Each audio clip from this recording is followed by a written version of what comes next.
あなたは会話が得意ですかって聞かれたら、多くの人はちょっと苦手かもってなりますよね。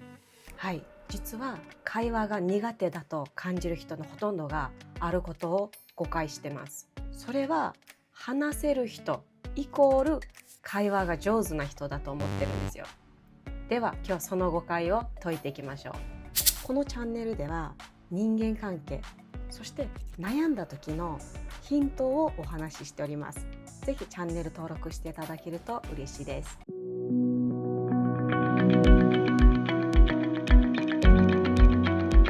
はい、皆さんこんにちは。ホリスティックライフコーチの立花さゆりです。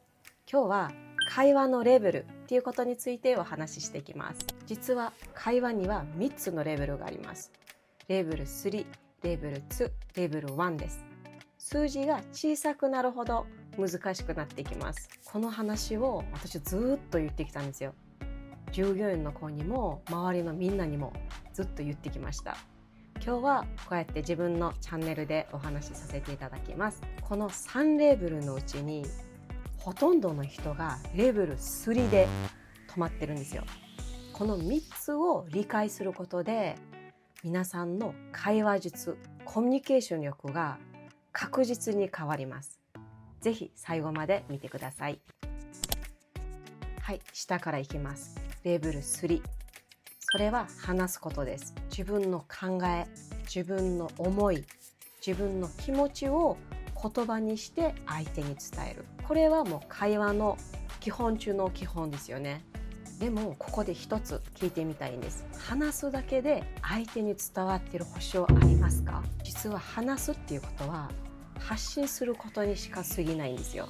いくら流暢に上手に話しても相手が受け取ってなければ会話は成立しないです。プレゼンは得意のに1対1の会話がなんとなく噛み合わない。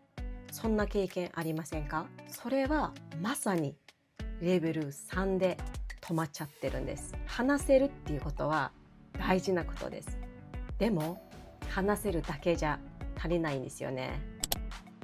はい、次にレベル2です。それは聞くことです。話せるというレベルから話が聞けるというレベルにレベルアップですね。これで会話の質が大きく変わります。聞き上手な人といると、なんかこの人と一緒にいるといろいろ話しやすいなっていう風に感じたことありませんか？それは人が話を聞いてもらえたと感じるだけで自然に安心するからなんです。心理学の言葉で傾聴と言いますが、相手の会話をただ単に耳を傾けて聞くだけではなくて、相手の言葉の裏にある相手の感情まで汲み取ることが大切です。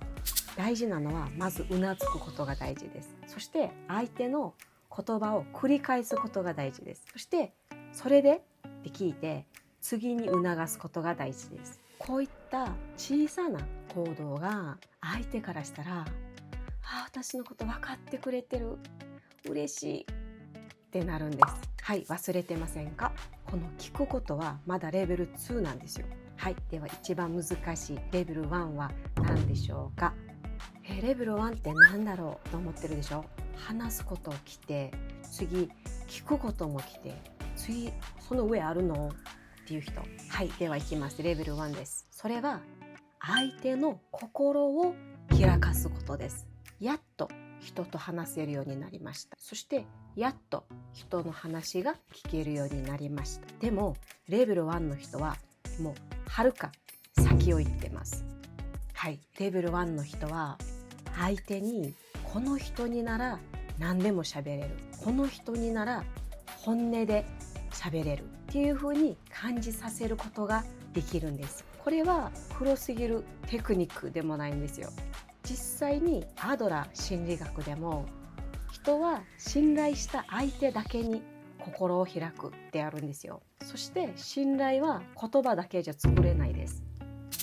あなたを批判しないという安心感、あなたの話を大切にしているという姿勢、そしてあなたのことを理解しようとしている誠実さ、この3つが揃った時に初めて相手の心が自然に開いていくんです。つまり最高の会話術とは、話すテクニックでもなく、ただ単に聞くことでもなく、大事なのは相手が安心できる場を作ることなんですよね。はい、今日のお話をまとめます。下からいきます。レベル3です。話すことです。言葉を届けることです。はい、では次、真ん中です。レベル2です。聞くことです。相手の気持ちを汲み取ることです。はい、レベル1です。心を開かすことです。信頼できる場を作ることです。はい、あなたは今どのレベルにいると思いますか？ぜひコメントいただけると嬉しいです。